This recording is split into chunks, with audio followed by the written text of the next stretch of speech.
We all begin and end our journey in different places.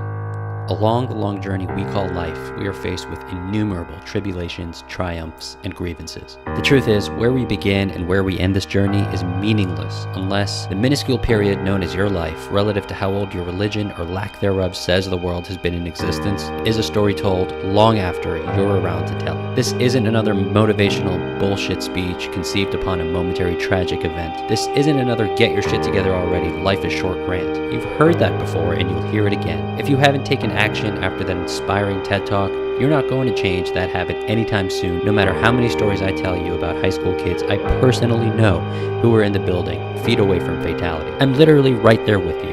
This is just an elaborate outlay of a fact you already know but are too consumed to really think about. Let's be real.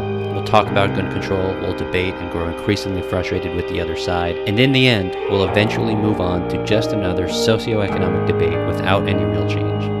And there's the opportunity. You don't need to make a seismic dent on the universe to build a revered legacy. Your greatness and the greatness of all those children who passed away too young lies in your journey. The reason the children who lost their lives is such a huge event is because their journey mattered. Your journey is the lifeblood of your unique experiences, and experience is the currency of life. That currency is what humans trade on. It's what creates companies, factories, relationships, culture, and children. The greater your currency, the greater your buying power, the greater your journey can bring meaning to someone else. The more someone else's trade on your currency, the more you live within them. We spend all our time romanticizing the past or dwelling on the future, but almost no time reflecting on our movement. You've heard it 1,000 times, right? It's not the destination, it's the journey. Well, that's not true unless your journey serves a purpose to another human being, and not just your kids. Don't quit the job you hate. Don't find the courage to tell that parent you messed up and you're sorry. Don't start going to the gym or eating healthier. Don't even worry about any of the goals you already gave up on this year. That's all just a bunch of selfish nonsense anyway. What you do need to do is start bringing value to another human being about something you are uniquely qualified to talk about because you lived it. You lived it. You were blessed with the opportunity to be alive long enough to get past it. Someone else on this earth can benefit from that knowledge. Share that story with someone who might need to hear it. If you failed your way through college yet were determined enough to find financial success in the real world, go find a kid in middle school struggling with the same thing and tell him or her that it will get better if you stay the course. If you've struggled with any sort of mental illness in the past, embed yourself in a Facebook group dedicated to that illness and privately share your story with someone struggling with that illness.